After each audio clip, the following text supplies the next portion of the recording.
All right, today we're jumping into something really personal. A poem that maps out a journey that I think many of us can understand on some level. It's a path from the quiet, sneaky beginnings of darkness all the way to the fight for redemption.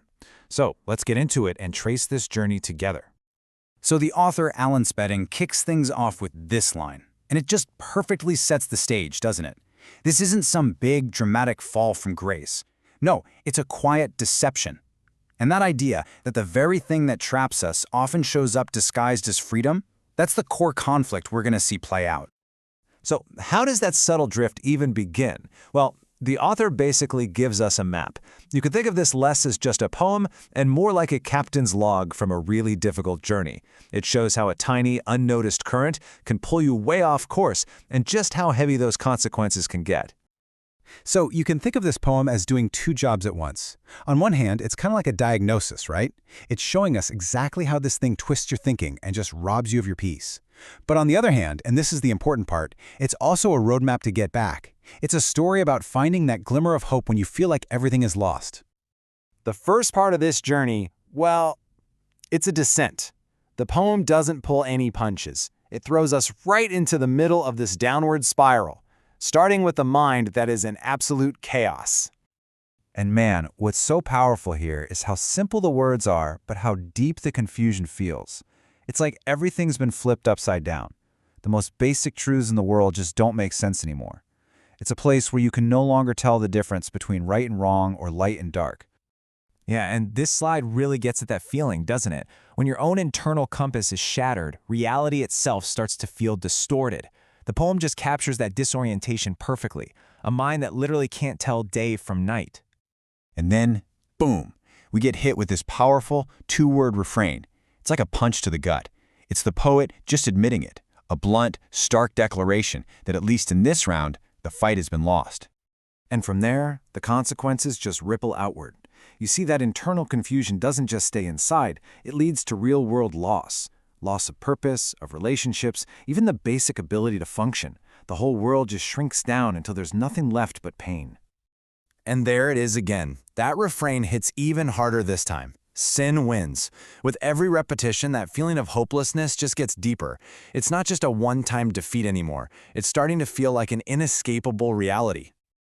Okay, and this right here, this is what rock bottom sounds like.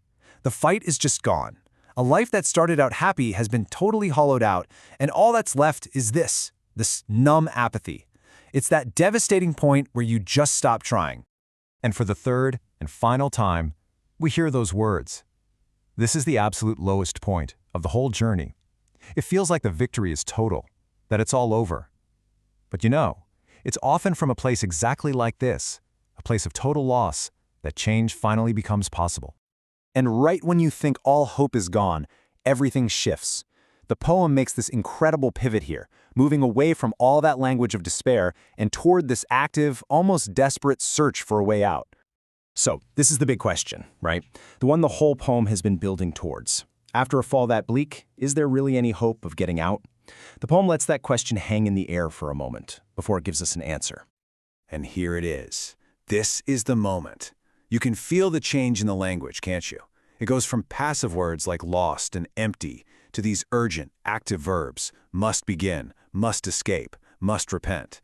This isn't something that just happens. This is a choice. This is the moment a new path is chosen. So that decision, that choice to fight back, it opens the door to the final act of the poem, redemption and release. This is the climb back into the light. And as we're about to see, it's a process. It happens step by step. And what's great is that the poem doesn't just say hope for the best, it lays out a clear path, like a set of steps you can actually take.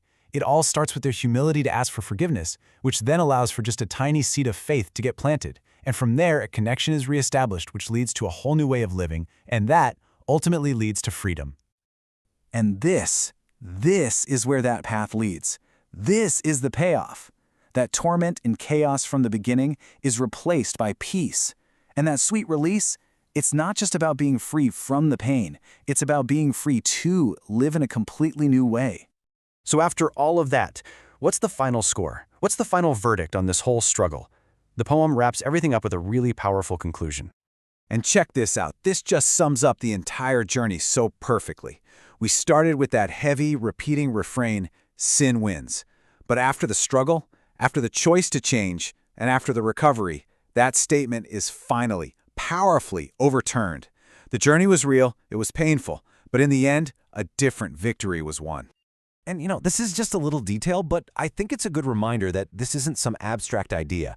This was tied to a real moment in the author's life. This moment of clarity and redemption for him was captured in August of 2014, like a landmark of a very personal fight.